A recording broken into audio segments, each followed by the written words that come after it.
আপনারা আপনাদের মাকে, স্ত্রীকে, বোনকে, মেয়েকে আপনারা সম্মান করতে শিখুন।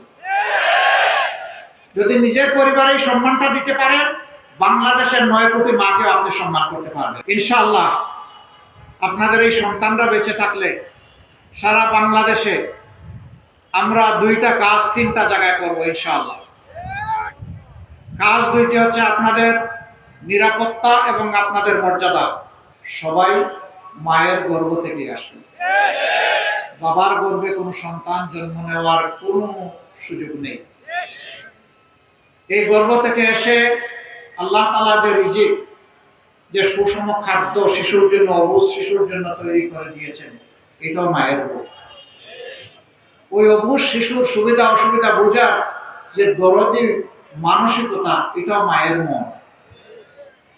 ওই শিশুর জন্য নিরাপদ ব্যবস্থা, ওইটাও মায়ের ভোগ। এই মাদেরকে বিভিন্ন জায়গায় অপমানিত, অসম্মানিত করা হচ্ছে। যারা করছেন তারাও মায়ের সন্তান।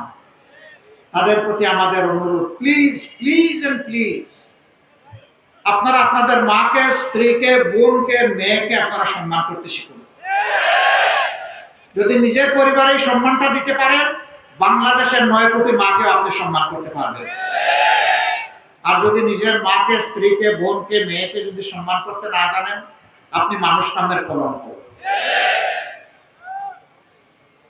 বহু জায়গায় মাদের গায়ে পর্যন্ত হাত দেওয়া হয়েছে। কোন উন্মাত্ত বলে ফেলেছে, এগুলা মিডিয়া আপনারা দেখেছেন, যে বোরকা পরা, নেকাব পরা, হেজাবওয়ালা কোন মহিলাকে যদি দেখো বুট চাইতে আসে, ওর কাপড় খুলে ফেলবা। এরা কোন প্রজাতি? এদেরকে মানুষ বলা যাবে?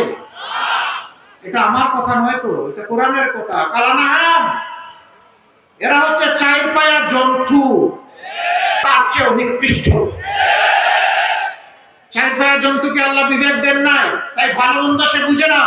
মানুষকে আল্লাহ বিবেক দিয়েছেন, বিবেক দেওয়ার পরেও এই ধরনের হুঙ্কার যারা দেয়, অপকর্ম যারা করে, আল্লাহ বলছেন এরা পশুর চেয়েও খারাপ। সব মশার বিরুদ্ধে সুরক্ষা দিতে এলো বসুন্ধরা এক্সট্রিম অ্যারোসল, মশার বিরুদ্ধে এক্সট্রিম সুরক্ষা। বন্ধুরা, ভালোই ভালোই বলছি, আমাদের ধৈর্যের পরীক্ষা নেওয়ার কোনো দরকার নাই। যেই দলের নেতারা হাসি মুখে ফাঁসির তক্তার উপর দাঁড়াতে পারে আল্লাহু আকবার বলে, এই দলের ধৈর্যের পরীক্ষা নিতে আসবেন না। আমরা আপনাদেরকে অনুনয় বিনয় করে বলছি, তার সাথে সাবধান করে দিচ্ছি। মায়ের গায়ে হাত উঠলে বাংলাদেশ বিস্ফোরিত হবে। মায়ের সন্তানেরা গালে হাত দিয়ে বসে থাকবে না।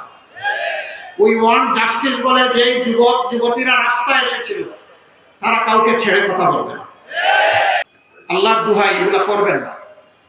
আপনার আদর্শ, আপনার বক্তব্য, আপনার পরিকল্পনা, আপনার কর্মসূচি আপনি জনগণের কাছে নিয়ে পৌঁছে যান।